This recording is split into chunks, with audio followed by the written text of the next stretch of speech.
can the past and the present talk to each other? And if they can, how would they do it? And who would they do it through? This is a pretty ponderous question, but I've got a great guest on to help me deal with it. It's a former show guest, Michelle Deeter.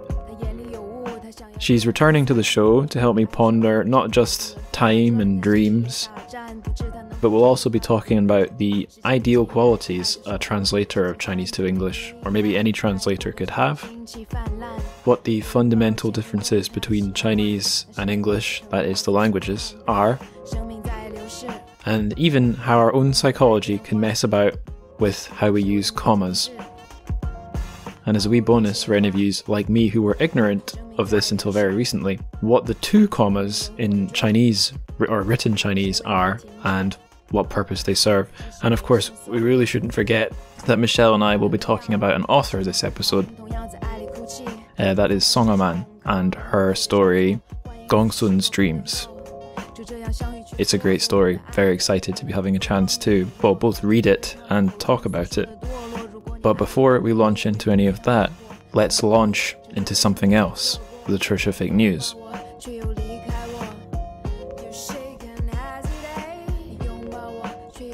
So our first piece of news is, this is a follow-up to a news item we had in the last episode where I talked about the author Fang, who's writing, or was writing, a diary/blog from Wuhan, and how some of it was available in English and Chinese on different places on the internet. Well, perhaps unsurprisingly, that book has been snatched up by one of the big international publishers, HarperCollins.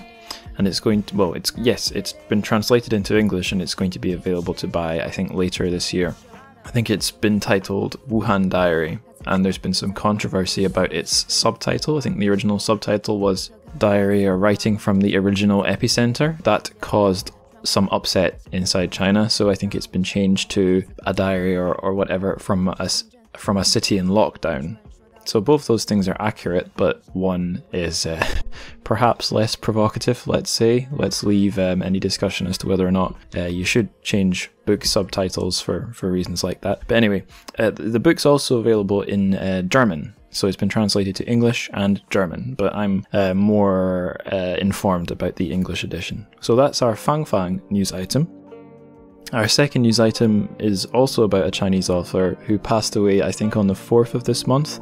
It was Rao Pingru, and it's sad to see Rao pass away, because he has one work in translation translated by Nicky Harman, which is, although I've not read it, it looks really lovely. It's called Our Story, and Our Story is basically it's a series of paintings which are described by Rao. Paintings are by him, and it's about the marriage he had with his wife, like their life together, and it's I know enough details to know it's a very poignant and beautiful story. So, of course, while Rao was still alive, it was a good idea to check that book out. But now, I think particularly in his memory, go look up the book, and if it takes your fancy, why not order yourself a copy? If it's translated by Nicky Harman, you know it's good stuff.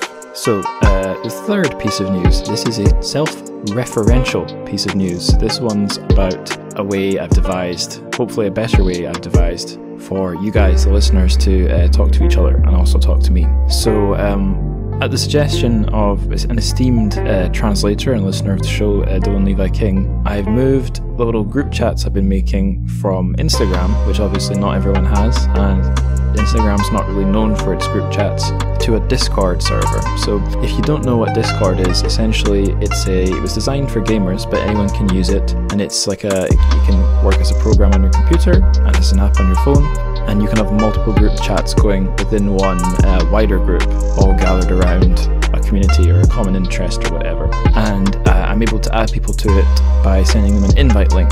So before I upload this episode, I'm going to add the Discord invite link to the little link tree thing I have, the list of all the various links, which is my pinned tweet on Twitter and is in my Instagram, or the podcast Instagram bio.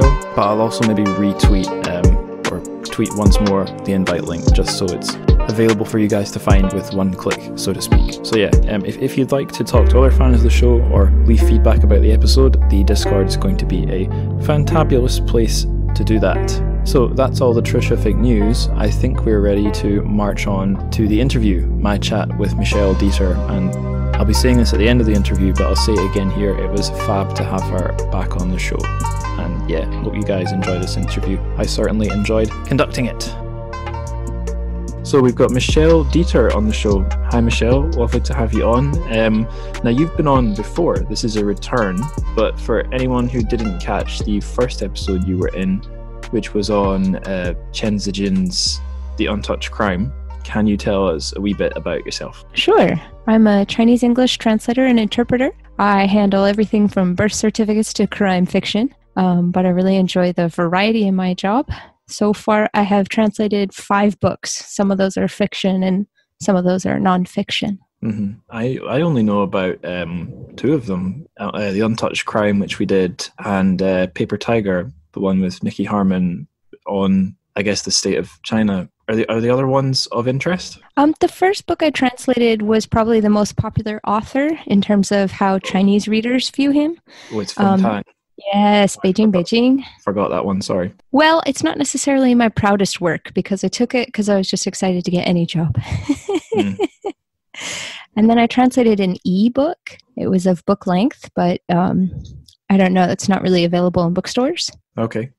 Very recently, I translated kind of a semi-autobiographical like business book. That was published by a U.S. publisher. I think it was Sage in the end. So it's kind of only available at academic locations. Okay, cool. So what's been going on in the world of Michelle Deeter since you were last on the show? I've actually been quite busy. So I've been teaching this academic term at Leeds, teaching them translation classes. I've been teaching interpreting classes at Manchester, and that's on top of the teaching that I normally do at Newcastle.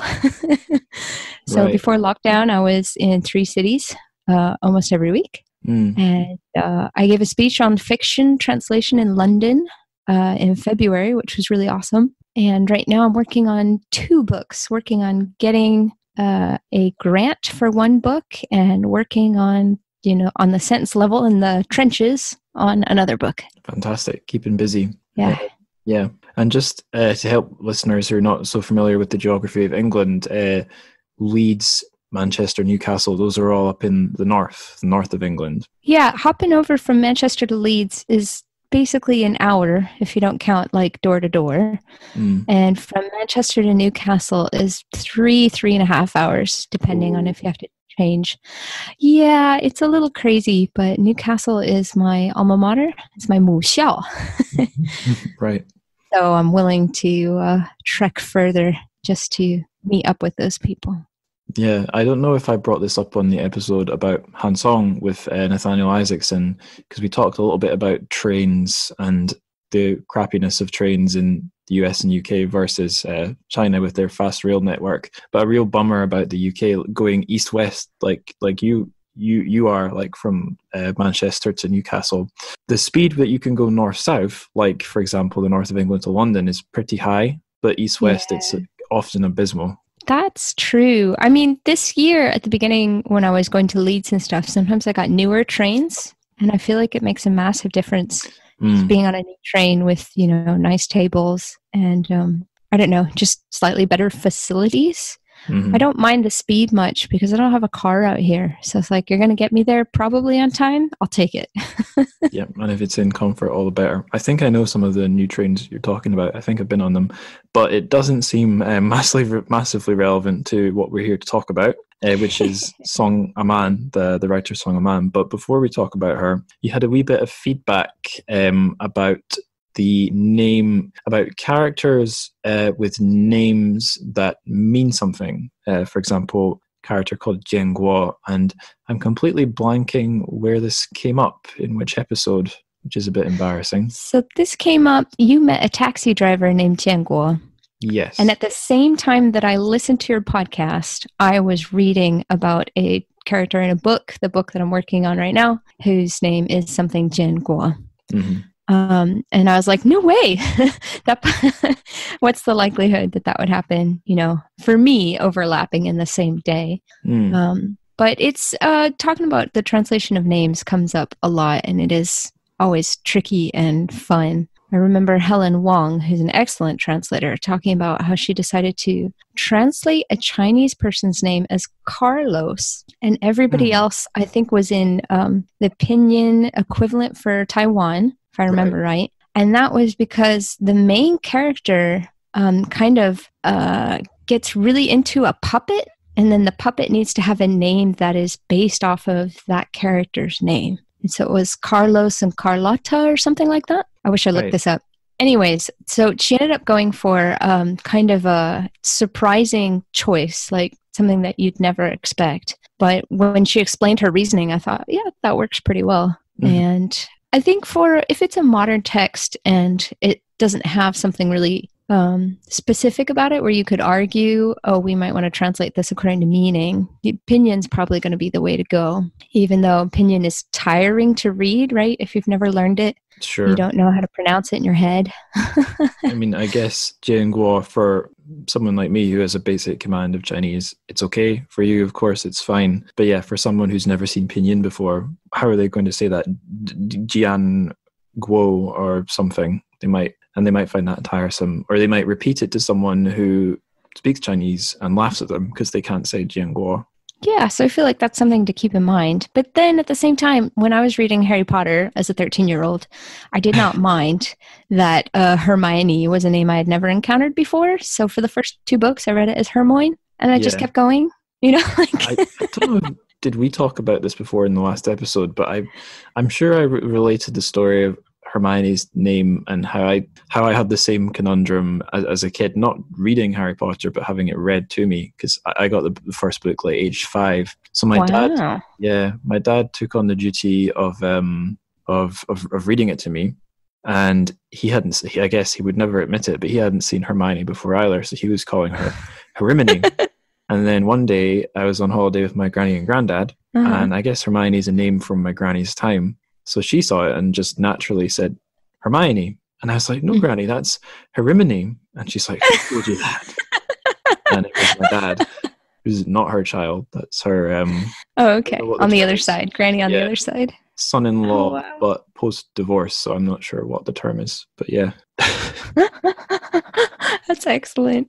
Yeah. Oh my gosh. But getting back to Jianguo before we, drown in a tangent. It really depends, because footnotes are popular in some texts. Like I think in the A Hero is Born book, I think she ends up using footnotes a couple of times. Yeah, and the names in that book are particularly tricky. Well, she also got the chance to do a translator's note and explain her choices, which I think is an excellent way of doing it. But Amazon Crossing has a strict no footnotes policy. Right. So if I was translating for that particular client, I just wouldn't get the chance to explain that. And that means either I have to ask for a translator's note, or, go on podcasts and explain the cool tidbit to people that might be interested. So I think footnotes, people are usually willing to read them or are willing to skip over them if they don't care. But if it's going to be genre fiction, people don't expect it. And I think American publishers in particular are just kind of prejudiced against them, let's say. It's just not interested in having them.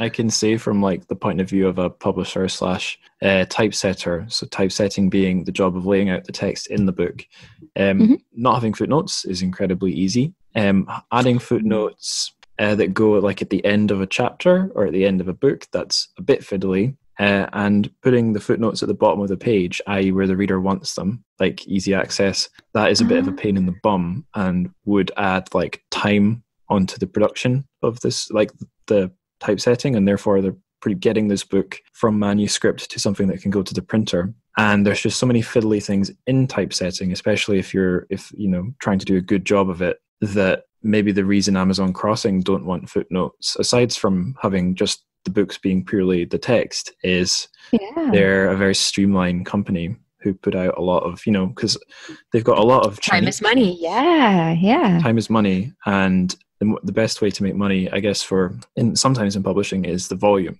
If you're putting out books that won't sell massively and are only going to make a small bit of money back, then your best strategy is get lots of books out. And the best way to do that is be streamlined and, discard extra frivolities like footnotes. I never even thought of that aspect. That's really interesting.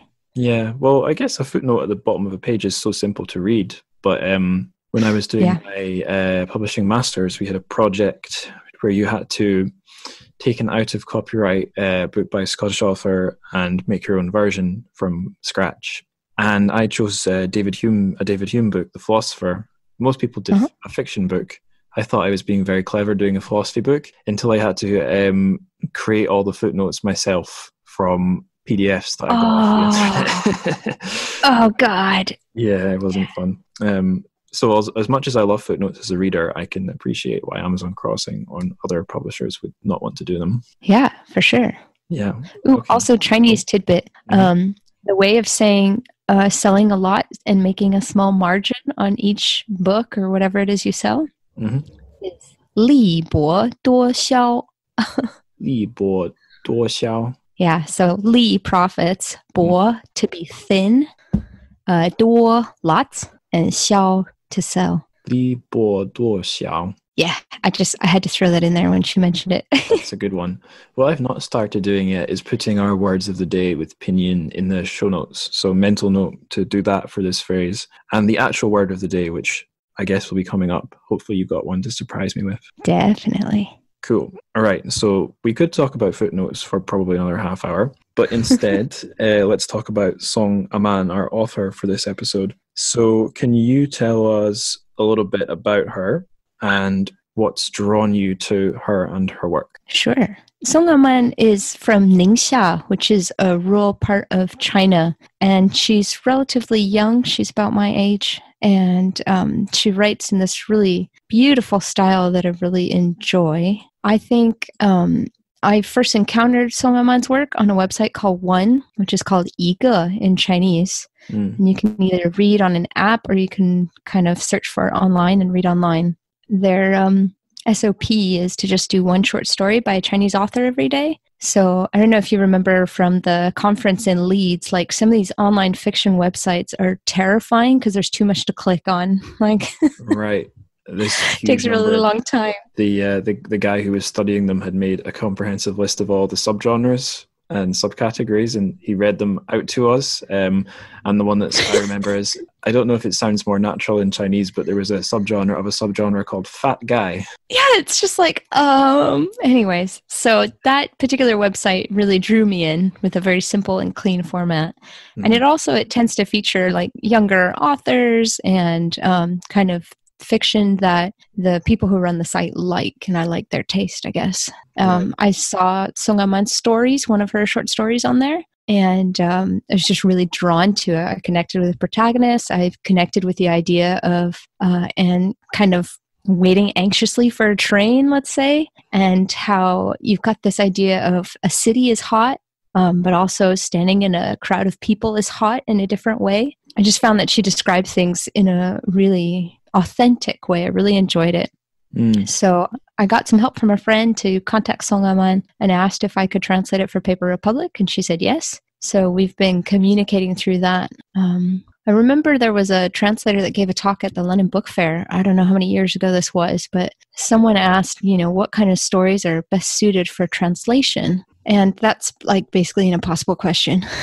Right. But the translator still answered it and said that it tends to be the case that having a little something in a story that's universal and a little something that is special to that country is what makes a really good book to be translated. Yeah. And I think that Song Aman manages to do that. So she has characters that experience universal emotions, but she'll either use historical references or cultural items or, something that is distinctly Chinese to give you a flavor of being in another place. And I think that matches my experience as a reader. Definitely, the ones I've enjoyed have both of those elements. And the little Song Aman short story we've got picked today, Gongsun Stream, does that, and it strikes me it does it in an interesting way, not just about the local and the global, or local specific and universal global, but also about time. So the modern China is a globalized place. There's lots of things that are familiar because people there are consumers, we are consumers, and we don't consume totally different things. But also the past reaches into the present in the story, so like pre-globalized China. So the China from the past that is kind of, I don't know, bubbling under the surface of the story, and the way we'll get into is a nice way to give the specific, like, think back in the day when every country really was different from whatever country existed on the other side of the planet from it. Or even from its neighbors, you know? Yeah. I was going to say that, but I thought I guess China did have things in common with its neighbors if we're being pedants. But yeah. Well, come at me, pedants. Yeah, well, I like pedants. I wouldn't mind spending time with them. I do want to ask you, just I'm not an expert, but for listeners who heard you say she's from Ningxia, a rural part of China, can you tell us, like, where's Ningxia on the map and why it's maybe a bit different from other places? Ningxia is part of northwest China. It is an autonomous region, so it works basically the same as a province or, I don't know, a state in the United States. But it has slightly different rules, and it's supposed to cater more to a certain ethnic group. I guess that's the simplest kind of explanation I could give to you. And speaking of ethnic groups, Song Aman, I guess on her ID card, is not a Han Chinese. She's one of the different ethnic groups inside China. Can you tell us? Yes. I don't know how important this is, but it's at least interesting. She's Hui, right? Yeah, she's from the Hui minority. And I don't know, I'll have to ask her myself, or, maybe someday we'll get her on the show.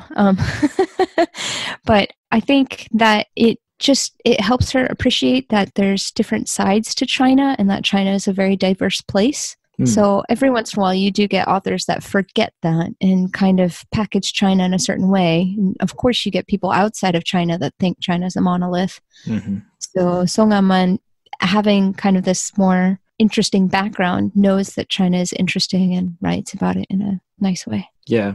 And we did have I have a listener who's really into reading, I guess a term I would use is like Islamic fiction from around the world. Books by authors from Islamic communities or who are writing about the religion. So the Hui ethnicity are, I guess, a quote-unquote Muslim ethnicity, but the religion, we discussed this a little bit before the show, doesn't really have much to do with Song Aman's writing. But again, it's I'm afraid not. But yeah. Just an interesting wee thing.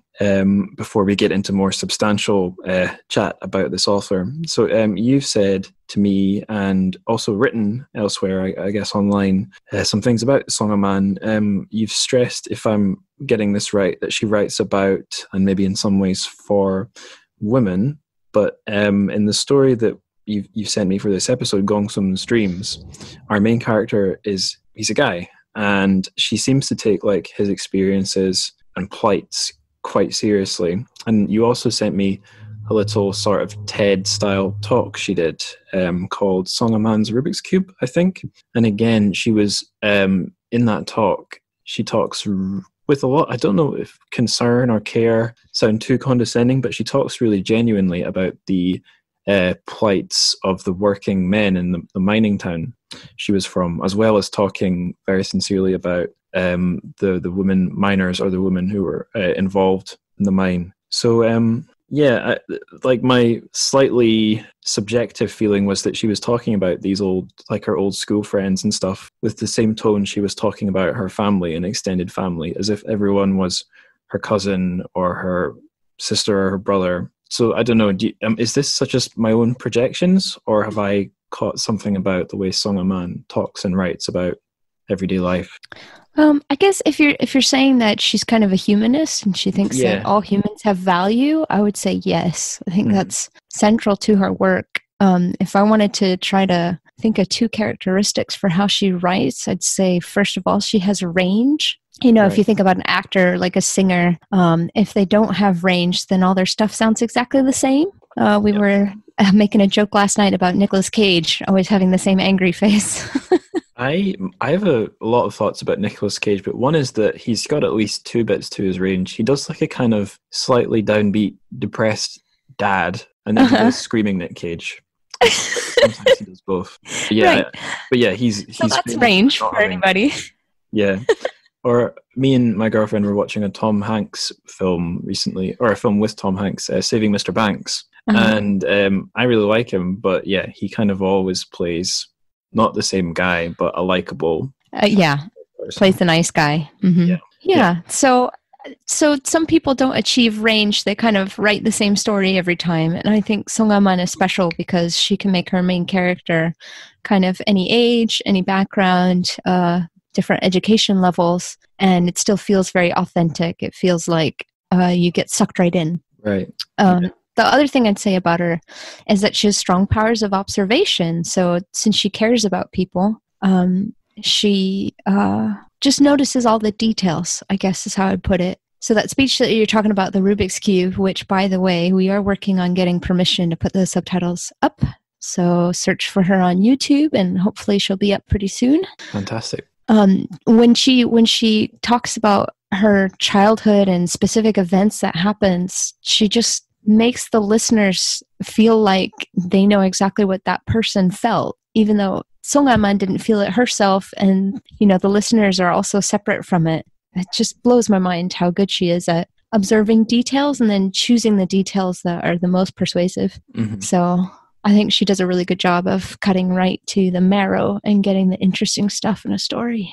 Yeah, and speaking of range, as well as like the range of taking the perspective or walking in the shoes of different protagonists, I feel like the story you sent me has a lot of range as, like you've been describing, a really great and sensitive portrayal of everyday reality in people's lives. But also there's like, it's not quite genre fiction, but there are magical or supernatural or weird, whatever you want to call them, elements in the story that, one, are done really well, and two, don't clash at all with the kind of realistic side of the story. And I guess that's a sign of range as well, because it all reads as natural, and a confident writer doing this. The sentence isn't going anywhere, but you see what I mean. Yeah, no, I just feel like, if you want to put it in one word, she feels authentic no matter what she's writing about. Yeah. So you mentioned that you've had a little bit of correspondence with Song Aman. Has that been really fruitful, and has it been helpful for you as a translator? Yes, definitely. So when I first translated 49 Degrees, I asked her questions like, what is this person doing here? Or, questions to make sure I understood the text. And then we had a little break, and now I've been in contact with her again, lots of emails back and forth. And if I may, I might insert a little tip for translators that want to get into literary translation. Please do.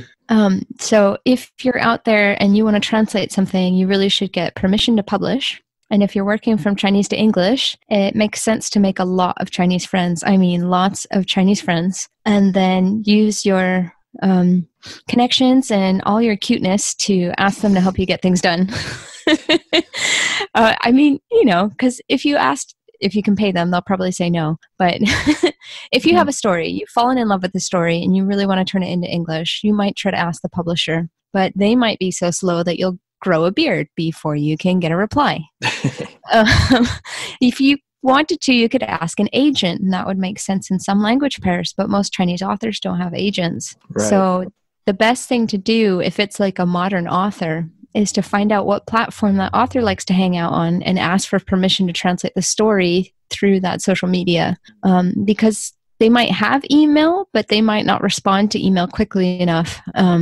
And if you are not born in China or not currently living in China, you might not be able to make an account for some of these platforms nowadays. Right. Yeah. You need your real name and the Chinese phone number or things like that. So my tip is ask for help, and then you'll probably get permission fast enough that you can make things happen. I have an anecdote that slightly goes towards what you just said. So I put this podcast up on a Chinese podcast host called Ximalaya, because the main feed I use is hosted on SoundCloud, and SoundCloud's blocked. So that means all the feeds that come from SoundCloud, Chinese friends can't get without VPN. So I think it was at the suggestion of a former show guest that I used Ximalaya. So I tried to sign up, and I had to submit my passport, like a picture of me holding my passport, where for most users that would be them holding up their Chinese ID, and it didn't work first couple times, and I thought, God damn it, it just doesn't work for foreigners. So that former show guest actually he sent me a picture of himself holding his ID and said, put the account under my name, which is just a huge amount of trust on his part. And it turned out I wasn't. It turned out I was able to sign up with my own ID. I didn't need to go under his name. But it's amazing how some of my Chinese friends, before and after living in China, would do things like that, would help you out across the bureaucratic internet hurdles. They're used to finding workarounds. And so, if you're going to do stuff that relates to China, you need to be slightly comfortable with doing workarounds as well. Mm-hmm. I guess that's the way I learned from living in China. Mm-hmm. That matches my experience. What you said about using all your cuteness, do you mean mófāng? Yes, I do. Yeah, another workaround. What was I going to say? Yeah, so we've talked about corresponding with Song Aman, and it's great to hear that you guys have, I guess, got on so well together professionally. So let's go on and talk about this story of hers that you translated. Although I've just remembered, you mentioned a story called 49 Degrees. That's the one that's on Paper Republic, right? The one that anyone can read for free online. Yes. So if you search 49 Degrees and then read Paper Republic, most of the time it'll go immediately to that short story. Mm-hmm. Yeah. And I think I've mentioned on the show before, but Paper Republic is just the amazing place to learn about Chinese literature and the translation of Chinese literature to English. And they've got a little section of the website called Read Paper Republic, where there are lots of these short stories translated to English by really interesting authors whose books aren't always out there in English, that are just, it's a web page. Anybody can read it. So, yeah, it's a really great resource, and it's made me a better translator, being able to interact with the people that are on there.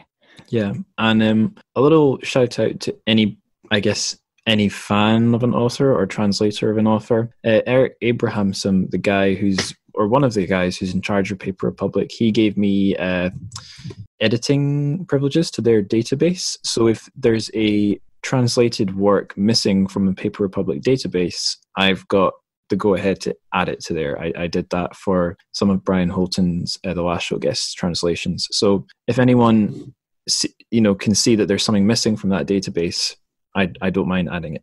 But yeah, that aside, let's talk a little bit about Gongsun's dreams,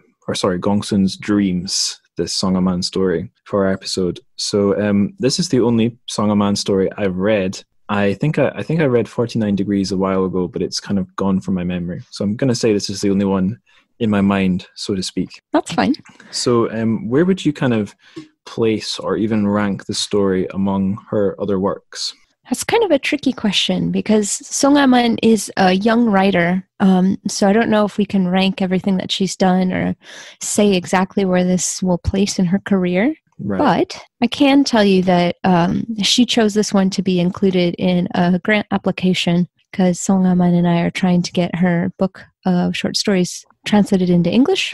Mm-hmm. And in order to do that, we'll need to apply for a grant. So Song Aman said, do this one. It's got a lot of cultural items, and I think it's a special story. So I do know that this one is close to her heart. That's cool to know. Yeah.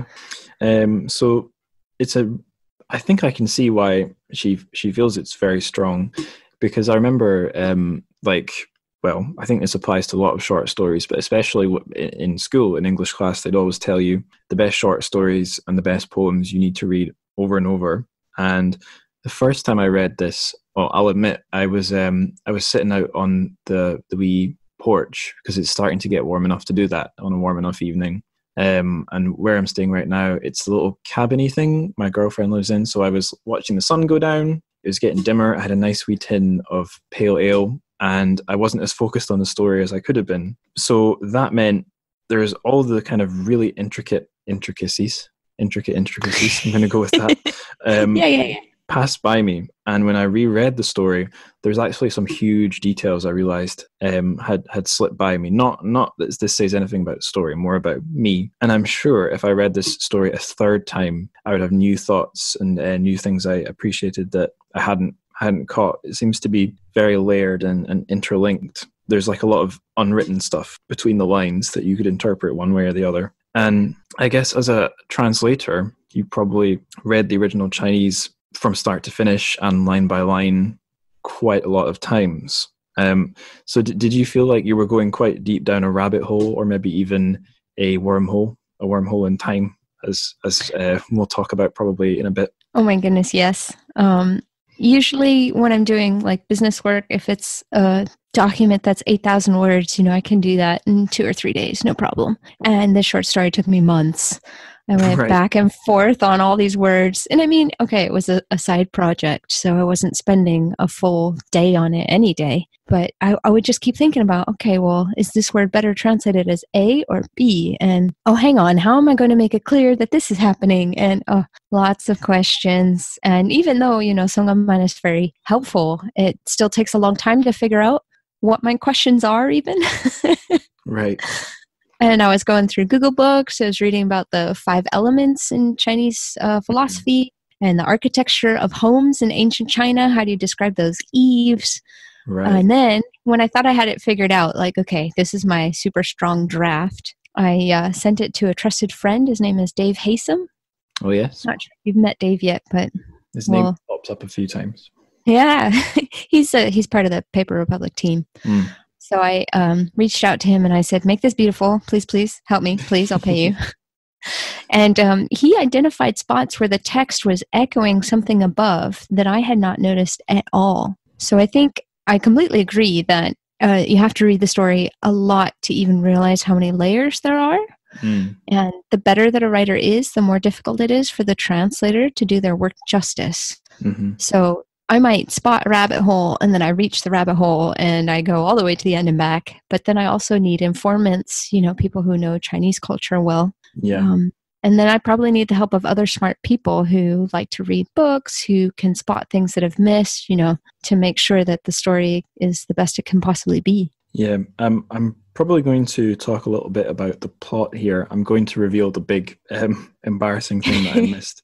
Which Sorry, go ahead. Yeah, I mean, even if we do spoil the plot, it's such a mysterious story that just a raw description of the plot won't rob it of its value. So yeah, the thing that I missed, to give some context, basically we have a character called Gongsun who seems to have inherited a condition of having extremely vivid, maybe even like visionary dreams, and it seems to run maybe in the men in his family. And then we also meet a character also called Gongsun, who's living, I guess, maybe during the Qing dynasty, certainly before modernity, who's facing some other, well, he's also going through some kind of vexing times, let's say. And the embarrassing thing I can admit is on my first read, I did not realize that we were going back in time. I thought he was just doing some traditional style painting.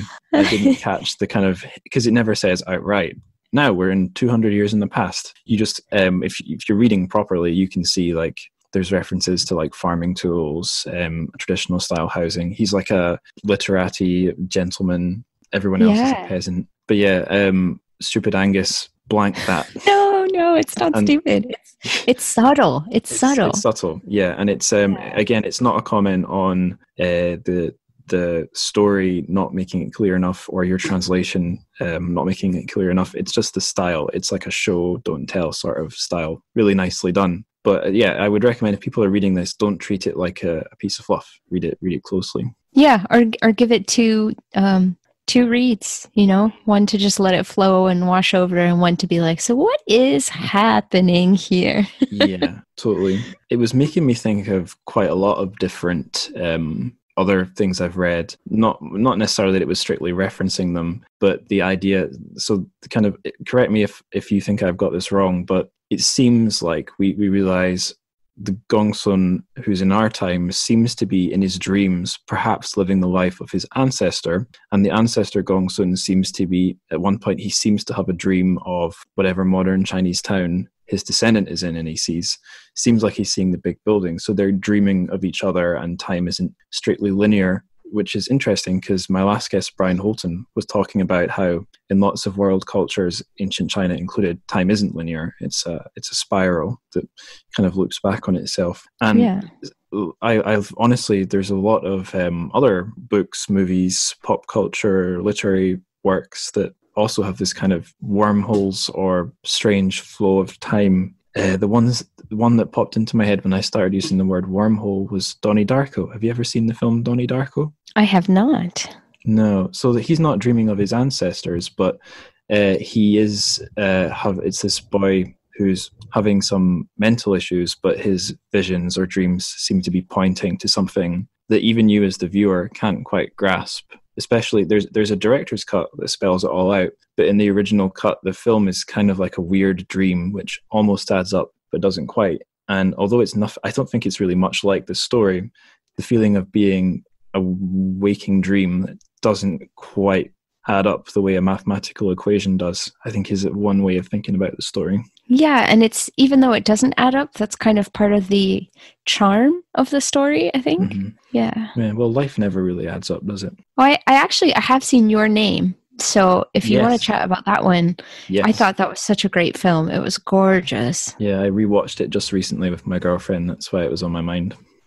Oh, I see. Yeah, I watched it, gosh, I think it was last year. And I've only seen it once. So for the most part, it was kind of letting it wash over me and kind of ignoring confusing parts. Yeah.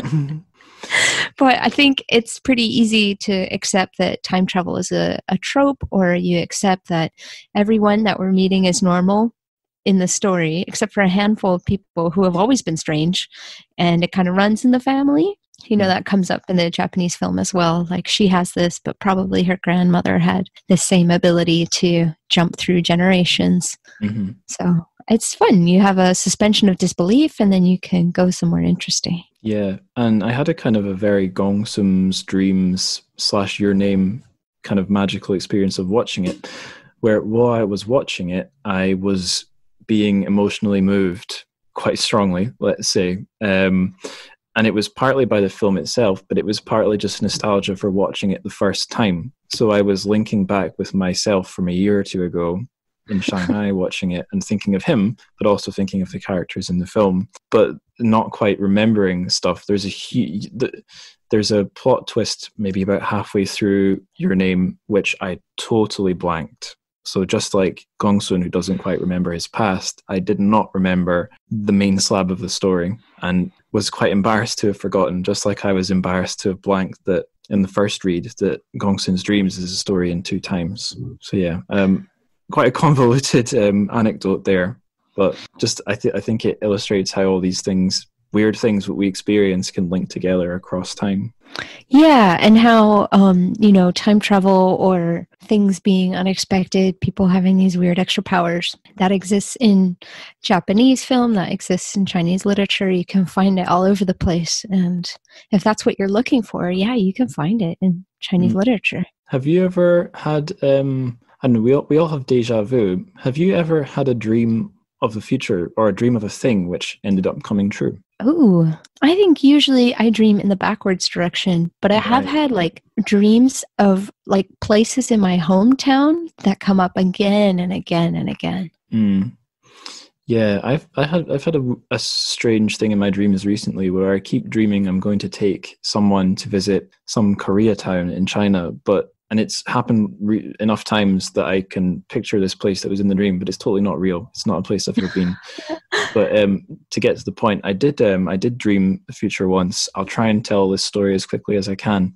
Basically, in my secondary school, when I was a teenager, they did a competition to encourage kids to eat their lunch in the school and not on the streets outside, where they would ring a bell. And if you were at the front of the dinner, like the dinner lady queue, the cafeteria queue, when the bell went, you'd get a prize. And one day I had a dream that I came home from school. I saw my little brother on top of the stairs with a shopping trolley, and in the shopping trolley was a CD, and he'd won the CD for having the bell go when he was in the cafeteria queue. And I went and had a look at the CD, and it was a compilation of, I think, hip hop and R&B, and it was blue, and there were 2 scantily clad black ladies on the back of it. And a few days later, maybe a week later, I came home. There was no shopping trolley, but my wee brother had won the exact same competition, and he'd got a Ministry of Sound dance music compilation with 2 scantily clad, I think they were white or tanned ladies. on the back. And That's I'm not making epic. it up. Yeah. So I don't know. This is really on a tangent, but I feel like what's the difference between that and a memory of the past in your dream? They don't seem totally different. Yeah, it's a rhetorical question. I wasn't really expecting an answer. The other story that this reminded me a wee bit of, which comes up a lot on the show, and it was the topic of the show's first episode, was A Madman's Diary. Did you see that at all, or when I mentioned that, did you see it, or do you think that's a bit of a reach? I've read it, but it's been a while. I do think that in certain times, Chinese literature can be like a little bit more direct, and sometimes it can be more indirect. So I think at that time it was okay to have like political undercurrents. Whereas I think Song Aman kind of avoids talking about anything in a political way, or there's the idea that in this story, or living in a dystopia or whatever. I don't think she aims to put people in doomsday scenarios. Right.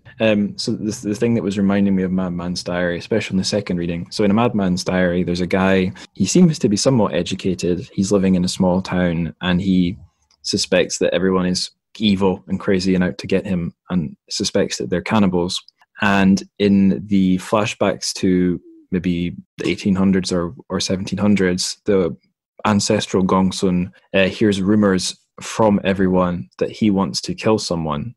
So it's almost an inverse of the Madman's Diary. I don't know if it really means anything apart from just the feeling of paranoia and maybe some class divisions. But yeah, it was just a thing that jumped out at me a wee bit. Maybe because Madman's Diary is it's one of the first pieces. That and Chinese sci-fi is the first Chinese literature I read. So it's always in my mind. I can't really escape it. Fair enough.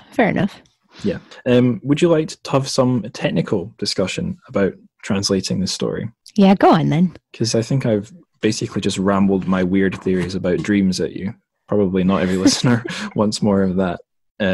So we've talked about a few technical issues already, and we've also talked about some, I think, through WeChat and the internet. And I wonder if we can relate them to this story, Gongsun's dreams in particular. I haven't really thought about how to do that. I'm just kind of wing it. So first of all, we were talking a little bit about different kinds of editing. So I'll just try and rattle them off. Hopefully I've not missed anything.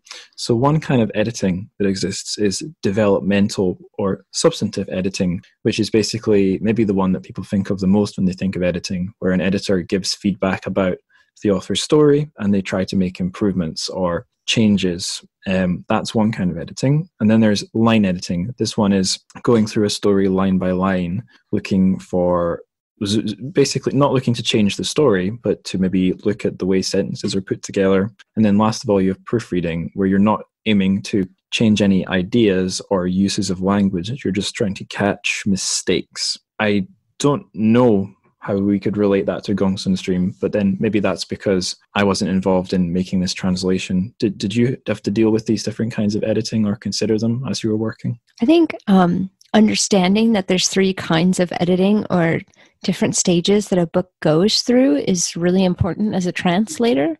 And understanding that every book needs a substantive edit at some point, needs a developmental edit at some point, just kind of blew my mind. I don't know. I guess I thought that, awesome people like Neil Gaiman and whatever just kind of wake up in the morning and then write a whole book. I didn't realize how there could be kind of a back and forth, and that authors do rely on all kinds of people to really professionally go through a book. But every market is different too. So the way the US market works versus the way the UK market works versus the way China works is a little bit different. Some people argue that in China, printing is cheap and it's more about getting the book out quickly. Or sometimes a book will start its life online, and then the motivations of the author is to make the book as long as possible. Whereas when a book goes to print, you expect readers to maybe read it in one go, and you really don't want to make the book as long as possible. Right. And the motivation for them wanting it to be as long as possible is financial, right? Yeah, they get paid by the character. Yeah. And I guess also, again, bring a little bit of a publishing perspective here. An ebook or an online version, if the story is longer and the word count is longer, there is no physical item that's getting bigger. But the way Yes. books work, if your book is too big, the spine won't be able to handle the book, which is why some books like the Game of Thrones Song of Ice and Fire books, lots of editions of those, the physical editions have to be in a part 1 and part 2, especially in a language like German, where if you translate from English to German, the page count has to go up because it takes more space to write something in German than it does English. Right. And that might apply from Chinese into European languages. I think Chinese, page by page, I think because of the way the characters work, is a lot more concise. Yeah. So if we talk about like page length, it does get longer. If we talk about word count, because there's spaces in between English words, it's Right. a shorter word count. But when you talk about, how many pages are going to be in that book, there'll probably be more pages in that book. Mm-hmm. Yeah. But yeah, so I think that it can vary a lot. So for some Chinese books, the original is great, and you feel like the story has been carefully crafted. There's a writer I really like called Ai, and he does, he does great short stories. He has a couple of full-length novels as well, and he gave a speech where he talked about how he really admires all these other authors, and he'll just tear apart a story and write it and rewrite it until he finally feels like this is worthy of going out into the world.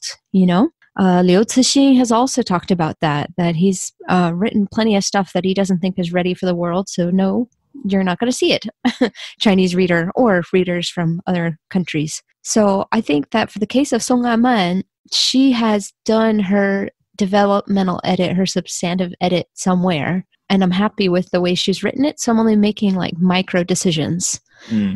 She references a cake. Do I call it meal crepe cake, or do I call it 1,000-layer cake, or do I say a cake with many layers, or this tiny question that's of a length of 3 words and would at most be called a line edit issue. Right. Once we're talking about books that are huge, like Stanley Chan's book is actually quite big. Waist Tide. There we go. If you and the team, that includes the Chinese publisher, the English language publisher, the editors, and the author, if you agree that maybe the book is not going to sell in its current form, maybe the English side of the team will take a more editing role. Yeah. So Waist Tide is an example of that. I think potentially Three Body Problem is an example of that. But maybe I would argue it's a team decision, right? So Ken Liu knows who he needs to talk to, and there might be places where he flags it and then later checks with the editor. Do you think this is better cut? And then the editor agrees. Once 2 people think it's a good idea, they double check with the author, and then that part is taken out. I think Ken Liu is a good example because he has a really good relationship with his authors that he translates. I think he refers to them all as his friends, and I think especially Chen Qiufan, Stanley Chen, those 2 guys are great pals. But also, I think both of them are quick to point out that a lot of the input that they got for the translation and the English versions of like Waist Tide and stuff also come from the publishers at Tor, or in the case of Vagabonds, Hao Jingfan's book, from Simon & Schuster. But yeah, Ken Liu has good communication with both the original Chinese authors and his editors on the English language or American side. So he's a good case for like minimal friction. I persuaded my girlfriend to read a translated Chinese book recently. She just finished a PhD on wolves in Anglo-Saxon literature. So I said, there's a Chinese book you should read. It's called Wolf Totem. And before I knew it, she'd ordered it off Amazon. And I've since learned that's an interesting case, because although the English version of that book is pretty chunky, it's missing a lot. Howard Goldblatt, either the translator Howard Goldblatt or the publisher said this book in its original Chinese form is massive. So that's a case where a lot was removed. But I think in this instance, the author wasn't too pleased about a lot of the changes.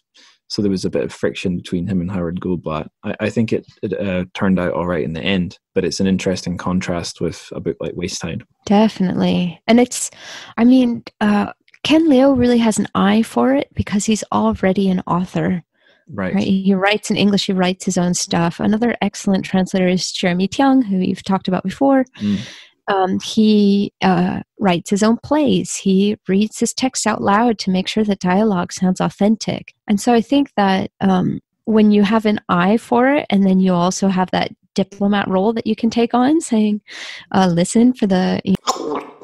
Well, so we were just cut off there. I temporarily got sent to a different dimension or place in time, but we were just talking about different kinds of relationships translators can have with their authors and the editors, and we'd been comparing Wolf Totem, written by Jiang Rong, translated by Howard Goldblatt, and Waste Tide by Chen Qiufan, translated by Ken Liu. Was there anything else you wanted to say about either of those, Michelle, or do you think we're good? Yeah, I guess just for my own part, I take it on a case-by-case basis, and I try to only translate living authors, Right. And try to only sign contracts where I think I will be allowed to have access to the author, because I find that makes a difference that is good for the book as a whole. Yeah, you've reminded me. So I'm a total amateur here. My area of expertise is I did a dissertation and now I do a podcast, and I'm not even fluent in both languages. But like from my observation, from whatever standpoint you would call this, the best kind of translators or translations seem to be ones where, like you said, there's correspondence between the translator and the author and the translator, and they've got a good relationship. And what else? Is it about how they also need to be able to write well, like Ken writes yes, well? That's it. Yes. Yeah. So first point was a good relationship and correspondence between the author and translator. The other was, like you said, it's often really great if that translator also writes their own stuff, but they at least need to be able to write a nice sentence and a nice paragraph in English. That really seems to help. And the third point, this is like a bonus. It's really great if the author is a good advocate of the book that they've helped. Did I say the author? I meant the translator. Yeah, I know what you're saying. Keep going. Yeah, it's really good if the translator does, like, I guess, helps with promo and marketing for the book they've helped translate and fly the flag for their author. But also, in the case of all the translators who are involved with Paper Republic, that they take a broader view and promote whatever language, well, I guess in this case Chinese, if they're promoting translated Chinese books and fiction, that seems to be an indication of, like, whether it's going to reflect well on one book, maybe not, but from like a holistic point of view, it's a thing that comes across really great to me. So not trying to talk shade about Howard Goldblatt, he seems to tick the writerly box. He's a great writer. He seems to have a mixed record in relationships with his authors.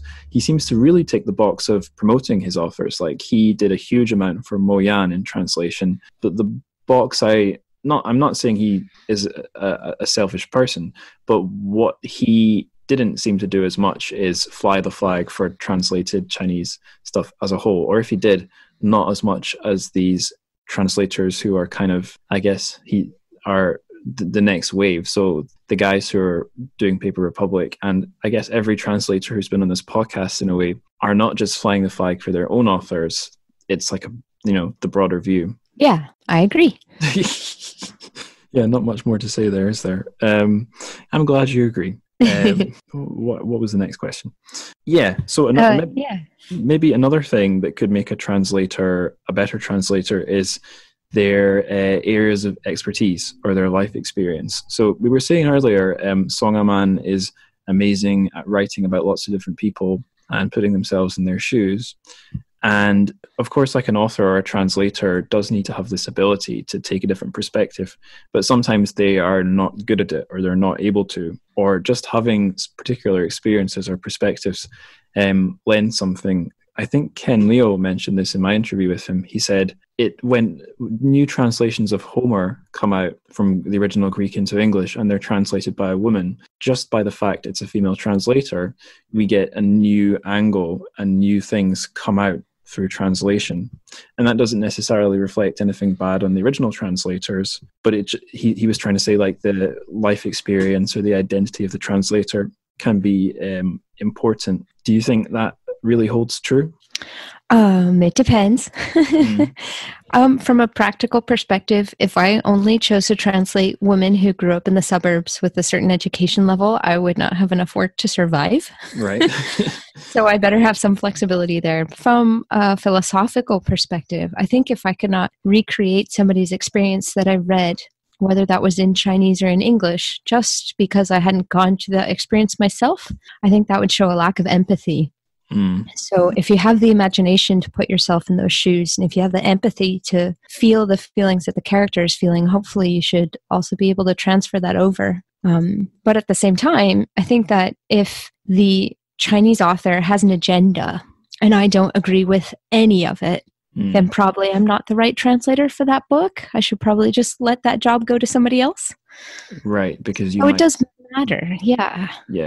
Then the same thing is true in the other direction, as we mentioned a little bit already. If the translator and that source text author have a special relationship, that might create a little bit of magic and the book might do better overall. So it's worth the effort to find a translator that seems to match. But then you can kind of build a team based on what you have. So I've done co-translations. Nikki did a co-translation for a fiction book recently with, I think, Dylan Levi King. Correct me if I'm wrong. Shanxi Opera. Very good. And recently I was interpreter at a really cool poetry reading. So the source text was in Chinese and the poet was Yu Yo-Yo.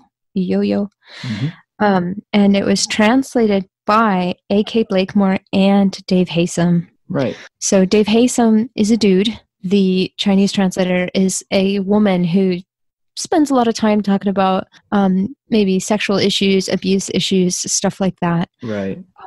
So Dave was using his knowledge of Chinese and of how translation works for literary context. And then A.K. Blakemore was the one who's, she's a practicing poet and could be like, this sounds right, this doesn't sound right, what's going on here? Or you've over-explained here, this is poetry. Yeah, right. So between the three of them, they were able to create this English collection of poems. Or actually, it's a bilingual, so the left side is the Chinese and the right side is the English. So I guess you could argue that since Chinese, you can't always find the exact person that perfectly matches what you're looking for. You can either go for a co-translation, some kind of collaboration, or make a match by connecting a poet that's based in the UK with a translator that has lived in the UK before, that understands both cultures, and then can act as the bridge to make that thing happen.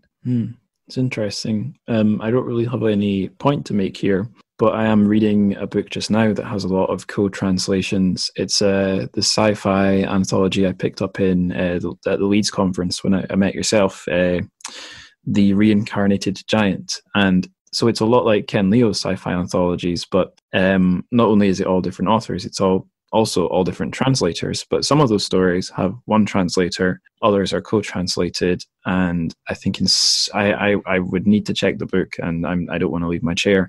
But I think in a lot of the cases, one of the translators will be like a Chinese speaker from China, or they maybe look like they've got a Hong Kong name, and then there'll be a quote unquote Westerner who's co-translated, maybe for the reasons you've described. I don't know, but I have no point to make there. It's just immediately what springs to my mind when I think of co-translations, because I've not read a whole lot. I think most Chinese to English stuff I've read has had a sole translator. Well, I'm a firm believer of having, working in a team when you can. So the Paper Tiger was about 60% translated by me and about 40% translated by Nikki. But then we served as the first editors for each other's work. And that meant that we caught errors that the English-only editor wouldn't be able to catch.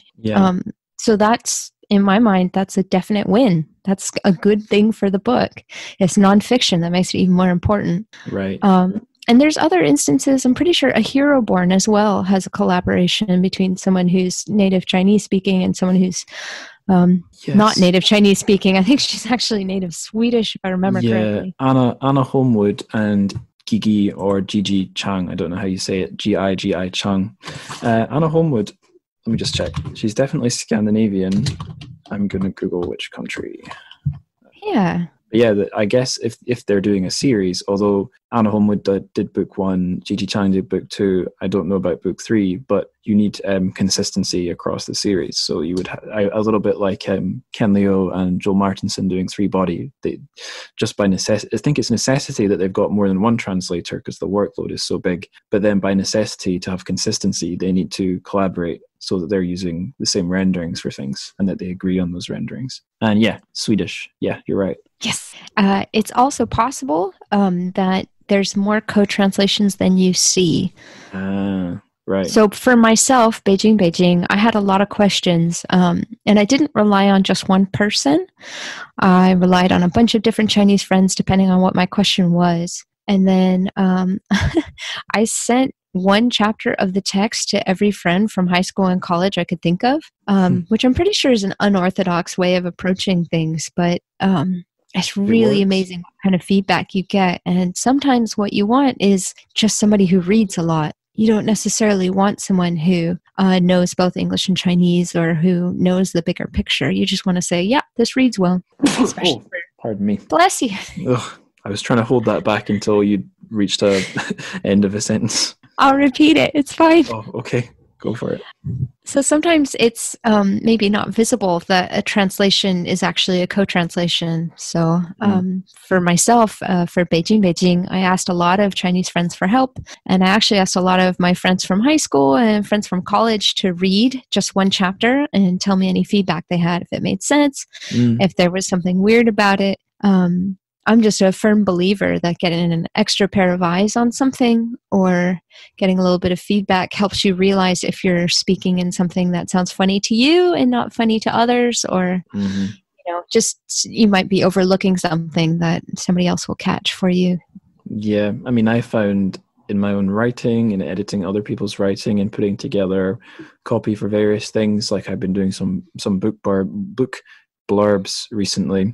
If you look at your own writing for too long, you just, not necessarily because you're in love with your own writing, but you lose objectivity. It's a little bit like when suddenly you hear a word and your brain stops recognizing the word and it just becomes a weird sound. And yeah, you need a second pair of eyes or a second brain to have like the quote unquote normal view of it, because you've just lost the normal objective view. Yeah. Or my professor Francis Jones used to say, give it time in the what do you call it? In the drawer?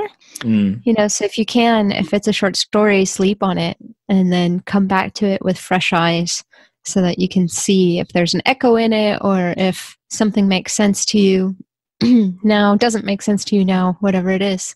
On a theme of Gongsun's dream and like remembering past versions of yourself, and on the theme of talking about movies I was watching with my girlfriend, as celebration for her finishing her PhD Viva last night, we were watching Harry Potter and the Prisoner of Azkaban, and I mentioned that the highest mark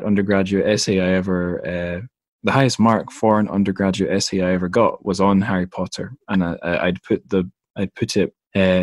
put that essay on my blog because I needed to show it to, I think it was a job application to Student Press Office. And so it's still up there. And she said, oh, let me see it. And I showed her it, but not before I skim read the first few bits. And it was weird because reading your own writing from, I guess, be it a month ago or a year ago, but especially further back, you are seeing this like other version of yourself that's been frozen in a way. And it was weird because some of it I was like, yeah, this is great stuff. And it's my own, I still think in this way. And other stuff I was like, who is this person? This is disgraceful. It's so bad. Oh, I completely agree. I look back at stuff and I'm like, really? You thought you were hot stuff? Really, Michelle? Yeah. Or worse still, oh my God, my teacher thought this was hot stuff. This is embarrassing. But yeah, going back to the technical, leaving behind weird idea about time travel, you introduced me to a couple of interesting terms, I guess grammar terms that a translator would deal with, especially a Chinese to English translator. They are parataxis and hypotaxis. So maybe some of our listeners who've studied Chinese and translation know what these are, but for those of us like me who are not from this world, could you teach them what are parataxis and hypotaxis, and how would these terms affect yourself when you're doing your job as a translator? Well, I guess the first thing that I want to start off with is if you don't know any linguistic terms, that's okay. I didn't learn this term until later in life, and I used to confuse them a little bit. It's not necessary to know everything in a clinical or really academic way. Yeah. You can take a more intuitive approach to it for the most part. And my shorthand for this is that Chinese people treat commas like spices. They just shake them in until the story tastes right. Um, you just see a lot more commas if you do it on a raw numbers. But also Chinese has 2 commas, which I imagine you know, Angus. I think I know what they look like on the page. I didn't know that you could use both, if that makes sense. So I'll tell you about the 2, right. And any listeners who are curious, they didn't realize. There's one comma which works like the English comma that's just breaking up a phrase.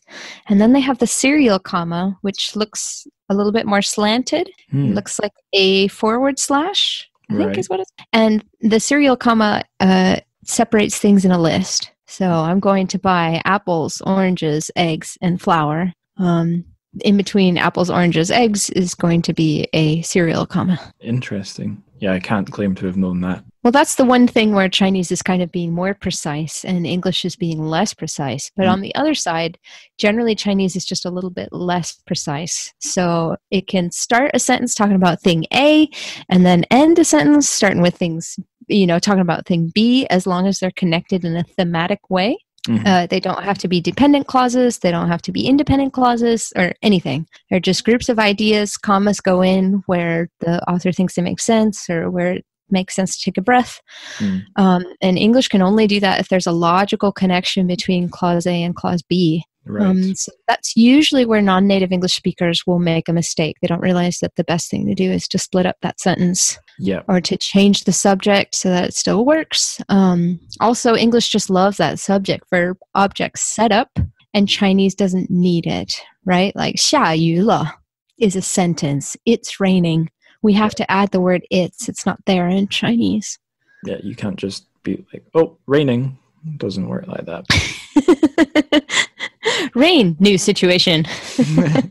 So it's, I don't know, like it's not that you have to know that Chinese can have parallel ideas happening at the same time. It's enough if you can recognize and kind of remind yourself, okay, Chinese is fuzzy and English doesn't like being that fuzzy. So sometimes we have to explicate to make the English work. But I don't know, when I read other people's translations, it reminds me, English, every language in the world is flexible. Just because English likes subject, verb, object doesn't mean that every book has to have every sentence as subject, verb, object. You can just say beautiful girl, full stop. Depending on the situation, that might work better than creating a very plain and straightforward, grammatical sentence. I can remember very clearly in primary school in English when we had lessons on commas, the textbooks would tell you that there was a particular way that you should use commas, how many you can have in a sentence, and your teachers would, for the sake of keeping things simple, would tell you this is the way to do it. And sometimes the textbooks and teachers would contradict each other. And me, as a kid, I was probably, I hadn't quite grasped the idea that reality is flexible and doesn't follow strict rules. So I found it frustrating as a kid. I wanted to use more commas than the textbook said. And it bothered me because I thought I had the rule and the textbook said it had the rule. And of course, an adult would know it's not that simple. So yeah, as a younger person, just as a way of rebelling against the books, I would use commas more than you quote unquote should. But then when I tried to take my writing more seriously, I could see I was overusing commas. And then I reacted to that and became a little bit of a comma. I don't like throwing the word Nazi around, but a bit of a comma Nazi, like a comma authoritarian. And now, most of what I read these days is Chinese to English, to be honest. And because I've got this hypersensitivity about commas, and I've learned that Chinese is more comma friendly. Let's say if I see some English prose that's been translated to Chinese, and I start to see sentences with lots of commas, it might be just style and done for effect, but my little angry little comma brain from childhood starts saying this is a bad translation because it's inherited the Chinese grammar and not dealt with it. But of course, it's doubly complicated because in English, you can have more or less commas. And how you punctuate can be a question of style as well as rules. Yeah, I think that a really good podcast, if you have extra time to listen to podcasts, is The Allusionist. ALLUIONIST. Usionist. Allusion with ist on the end. Yes, thank you. Having trouble there. But she talks about how over the years of making the podcast, she realizes how kind of unnecessarily strict she was about how language should be used, and how that gradually started to fade away, and how she realized that language is always evolving and there's different ways to use language for different reasons. And so as a translator, you might have your reasons, but you need to make sure you can always back up. If you're going to use the same amount of commas as Chinese, you can't just say, well, there's 5 commas in the Chinese sentence, therefore I'm using 5 commas in my English sentence. There's got to be like, this is a stylistic thing that I can tell is different from other Chinese authors. And I think that the English sounds like similar or has a great effect if I also do the same number of commas. It's a real challenge to kind of reach that level, let's say, to get beyond our childhood brains of, but I know how many commas should be in here. This is right or this is wrong. Right. Or, I really wanted to mention there's a translator called Brendan O'Kane. Yeah, I've seen him on Twitter. Yeah, he was interviewed on some website, and he was talking about how it took him a long time to stop being a slave to the source text and stop following the source text so closely. So when you first start, a lot of translators might be a little bit shy or overcautious, hesitant. And once you realize kind of what the effect is and what you need to do to make the effect equivalent in English, you start taking maybe bigger risks a little bit, or you use a bigger range of strategies. You try different things out, and again, there could be 5 different people that translate the same text and they all come up with different solutions. But if you can back it up, I think most of those, or maybe all of those, are going to be valid solutions. Yeah. Like I said earlier, I've been doing some writing copy, like blurbs and whatnot, and I've had back and forth with an editor, and it is kind of fun because writing is an art form, and yet if there's like a query or correction in your copy, and you don't want to make the suggested change, then you have to justify whatever choice you've made. And normally I can, and it's kind of fun, like having logical reasons to justify your quote unquote literary or prose choices. But just recently something came up where it was the end of a paragraph, and I had 3 things listed after a colon. I can probably say what they are without getting in any trouble. They were death, sandstorms, and locusts, and it was like a list of perils. And the editor said, shouldn't death come last? So I was like, he is logically right. So I figured I thought he probably wants it to be escalating. So locusts first, then sandstorms, and then death. But in my little inner writer was like, no, that doesn't sound good. And at the end, I said, maybe it's because having death first feels less blunt and more abstract. But basically I said, this is down to my own intuition. I can't logically justify this. So let me, if you don't want to let me have it, I have nothing to stand on. But if you would like to trust my intuition, please do. And I feel like it's just a tricky thing with language. There are some rules, but ultimately it's kind of like water. It springs from somewhere that you can't pin down. That's what I'm trying to say. Yeah, and it's constantly changing. Working as needed in the shape or the context that it's needed. Yeah. Mm-hmm. Yeah.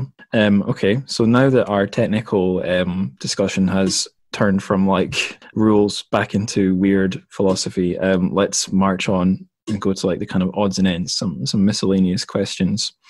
We teased before we had a word of the day, so we've already had some cool phrases and whatnot, but like our formal word of the day, do you have one for us, maybe related to Song Aman or Gongsun's dreams? I think the word that I would pick would be mófāng, which is how you say Rubik's cube or magic cube. Oh, right. So mo is kind of means like devil or magic. And then fang means something that's square, or in this case, cube-shaped. Mófāng, okay. Mófāng. Mófāng. It's she makes a kind of extended metaphor in her speech. And fingers crossed, everybody, we will get that on YouTube soon, so you can check it out. That was the little TED Talk-esque lecture that you sent me. Yeah. She gives a speech on ishi, which is something very similar to TED Talk. I agree. Yeah. Cool. Yeah. What can I say apart? Oh no, what I can say is once it's up, I'll tweet about it with a link and point listeners to it in whatever way I can, because it is worth watching, and it's a nice well, you get to hear the author speak non-fiction, as it were, as well as just this story. Yeah, thank you. Yeah. So another wee miscellaneous question, and this might take some a little bit of context from yourself, because she's not really that widely available in English outside of Read Paper Republic. But if you could live inside a Song Aman story, which one would it be? I'm going to assume you wouldn't want to live in Gongsun's dreams, because it doesn't end very well for Gongsun. But I don't know. Yeah. Well, I think I'm gonna choose the obvious answer. Maybe it's not an obvious answer, but she has one story that's called 他是我的一个朋友. He's a friend of mine. And it takes place in Chonburi in Thailand. Oh. I've never been to Thailand, but I'd love to live there for a month or two if somebody lets me. Yeah, there's probably a translator's residency or something. Yeah.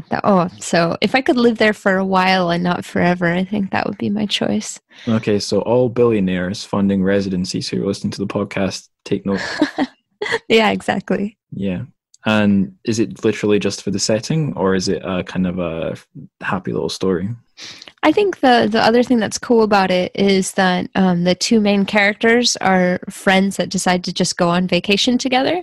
You get a lot of books that are boy meets girl, or this is a family, and this is just girls that are deciding to go on a group travel vacation together. And in their boredom, they start making up stuff about other people on the trip. Right. And so, yeah, first of all, nothing bad happens to anybody. But second of all, it takes place in a beautiful area. So that would be my choice. Yeah. Well, I won't bore listeners by talking about my holidays, but I can say I've been to Thailand, and it's a nice place for a holiday. I'll say that much. It's a worthwhile visit, yeah? Oh, yeah, definitely. Cool. And not for a crazy wild time like the stereotype is about maybe Bangkok. It is just a nice place to have a sunny, warm holiday. Okay.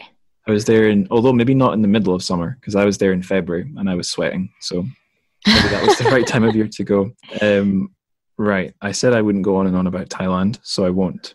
Last miscellaneous question. It's your little self-promo slot. So first of all, although we did, I guess we've done this question before in the episode on the untouched crime, but again, where can we find you online? Where can we buy things that you've translated, and what are you working on just now, or what have you just got out recently that you'd like to give a shout out to? Yeah, you can contact me on my website if you have any questions. That's michelledeeter.com. I post on LinkedIn sometimes. I don't post very much on Facebook, and I don't have a Twitter. Sorry, friends. If you're interested in buying one of my books, typically it's Amazon that sells them, because I don't know if you know, Amazon Crossing is not always available in mainstream bookstores. Right. So Amazon is the place to get the books. And please, please, please go take a look at 49 Degrees on Read Paper Republic and leave a comment so more people can learn about Song Aman. I'll put a link to 49 Degrees in the show notes for sure, for listeners. Oh, that'd be perfect, yeah. And I should just say, a listener asked me, what are the show notes? Show notes is just jargon for the description of the episode that should be on your podcast provider. So if anyone's wondering what I mean by that, I don't mean the notes in front of me. I mean the episode description. That's where the links are. Yeah. And if not, just ask on Facebook, ask on Twitter, and I'm sure we can point you the way. Yeah. I think I'll have promoted this in the start of the episode, the end, but another way to get in touch with myself, and not just myself, but other listeners, is in our recently launched, oh God, why have I forgotten what it's called? A Discord server.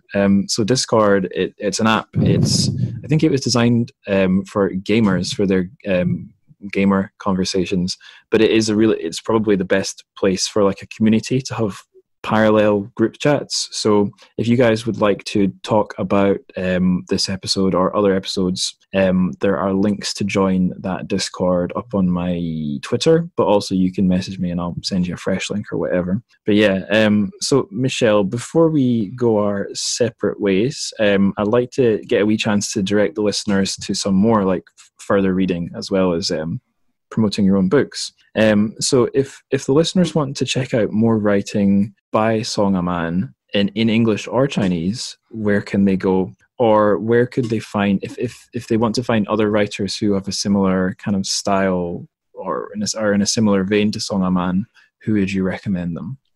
Ooh, it's hard to get a physical book of Song Aman's if you're not in China right now. But a lot of her short stories are online. So if you look for her name, Song Aman, that's Song Dai de Song. And then I guess the Chinese translation of Oman. So Man. You can find her online. That's a Muslim name, I guess. I'm not sure. Again, I should be asking her more questions and double checking before I make any theories. But anyways, her short stories are available there if you want to read them in Chinese. And right now, she only has one short story published in English, so you have to get that from Paper Republic. Right. In terms of similar authors, there's not a lot out there if you specifically want a female author. Mm.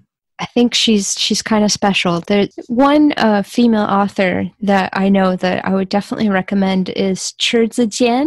Right. Again, she doesn't have that much out in English, but the stuff that I've read I've really enjoyed. The book that I have is Goodnight Rose, and that's the author is TrChFic, and it's translated by Poppy Toland. Right, cool. It just occurred to me, actually, I know another author who is, from my point of view, kind of similar.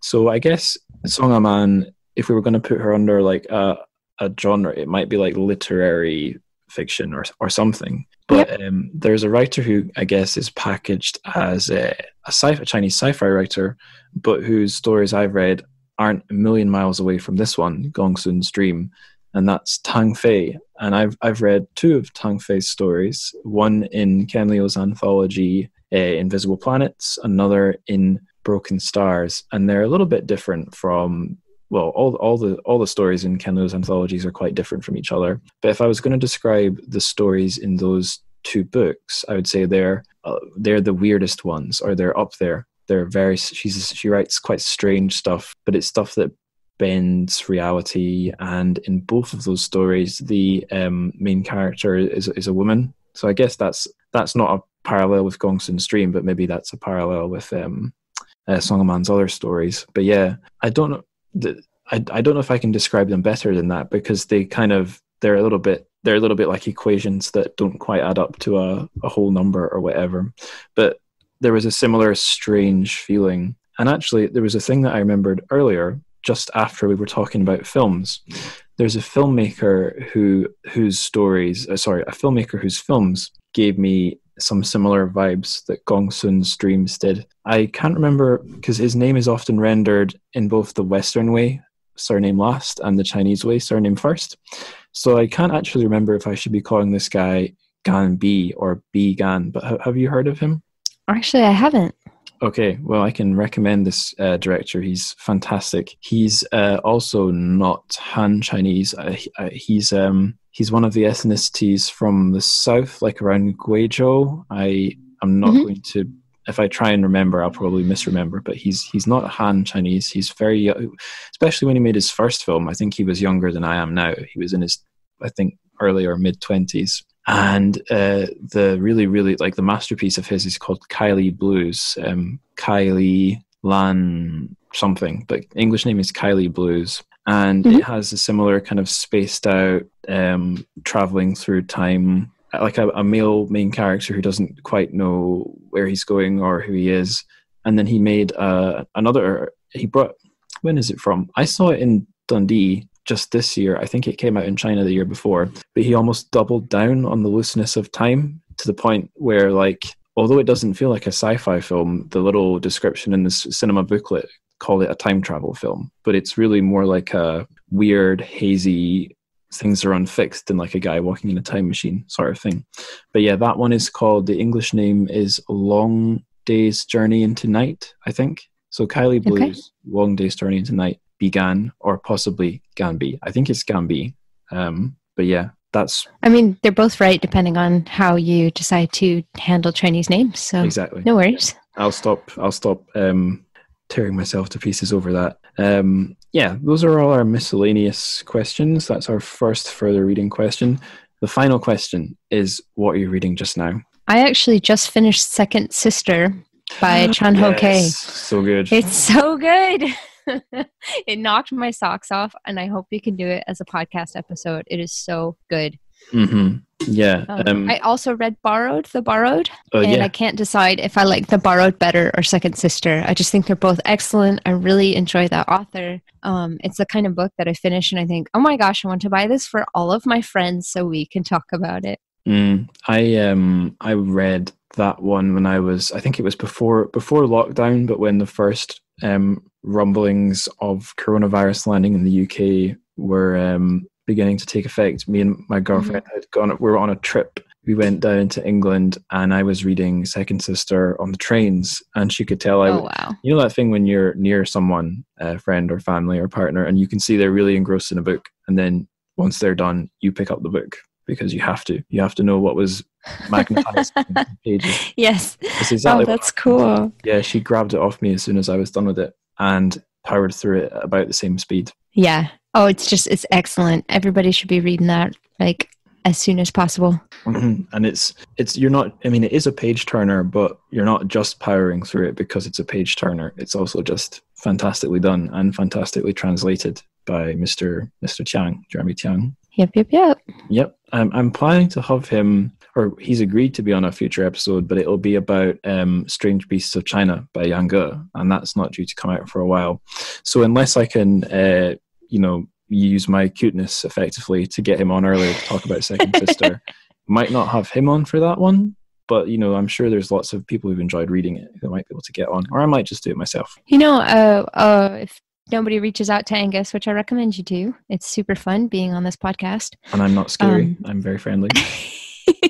I can possibly recommend somebody to you. We can try to set that up. All right, cool. We can do that after I end the recording, which I think it's time to do. So thank you so much for your time and being on, Michelle. It's been great that you are the very first guest to be on the main feed twice. Don't Levi King's been on twice, but the second time was for Patreon. So you get this medal on a technicality, I suppose. But yeah, it was great having you back. And if you want to be on a third time, I wouldn't say no. Thank you so much for having me.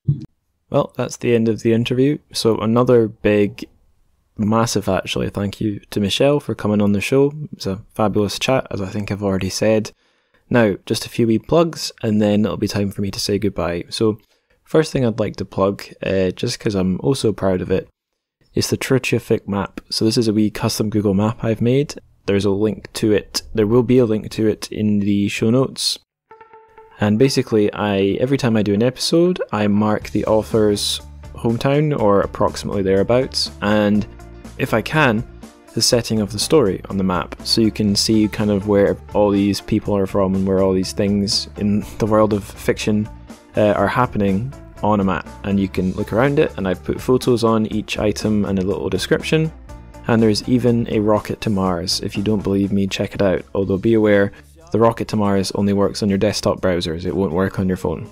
So just be aware of that if you try and take the TrChFic rocket to Mars. So other more earthly things to plug, or perhaps more digital things, the show's social media presence. So it has its own Instagram account. The username is TrChFic, TrChFic. That is a way to keep updated with the show and to reach out to talk to me with any feedback you might have. We have a Twitter as well. It is at Angus Likes Words.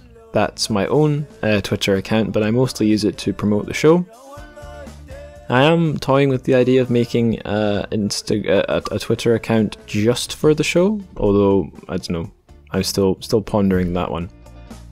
If you would like to support the show materially, that is with money, if you'd like to help me cover the hosting fees and just cover my teabag costs, which eat into most of the money that I own, most of my income goes on teabags, So if you want to help me buy tea bags, there's 2 places you can do it. There's Patreon, patreon.com/TrChFic. That is a way to give a monthly recurring contribution, and in exchange you get access to the various bonus shows I've recorded. I put 2 up in the last 2 weeks. There'll be another one coming up this coming week. I'm going to try and keep going with that, but so as it stands, there is hours of content up there, and there's only going to be more. So that's what you get in exchange for being a Patreon supporter. And of course my gratitude, my eternal gratitude. If you'd rather not have eternal gratitude and just have a one-off burst of gratitude and a personal thank you, you can go to buymeacoffee.com/TrChFic again. So buymeacoffee.com/TrChFic, and it's exactly what it sounds like. I think on that website it is actually possible to give a recurring donation, but there's no bonus content. So really you should be using it to give a one-off donation. I'm really selling this, aren't I? Financial contributions aside, here's the other cool thing you can do that I've already mentioned twice in this episode, and that's joining the Discord, which you can do with the links I've stuck up on social media, or just zap me a message and I'll send you an invite link. And do let me know if you try an invite link and it's not working. Let me know, that would be good. But yeah, that's a place where you can talk to all the different fans of the show who have also signed up. I'll be making a special channel just for this episode. But we've already got chats going about wuxia, so that is like martial arts fantasy, if you don't know what wuxia is. Chinese sci-fi, which of course I've done lots of episodes on, various pieces of Chinese sci-fi. We've got a Mo-Yan channel. What other channels do we have? We've got one on Chinese cinema, which is quiet for the minute, but if you want to talk about Chinese movies, we have one. And of course, if people want to suggest channels, I will, unless it's a really stupid idea, I will just go ahead and make the channel. It's all about you guys, of course. Now, if there is any other way that we could call the most important way to support the show, in my opinion, it's spreading the word. Either online or, if possible in these days of social distancing, face-to-face with real people. So as always, tell your family, tell your friend, tell your teacher, and tell your ancestor in whose strange yet familiar shoes you walk at night in your dreams. And until you wake and listen to the next episode, 再见.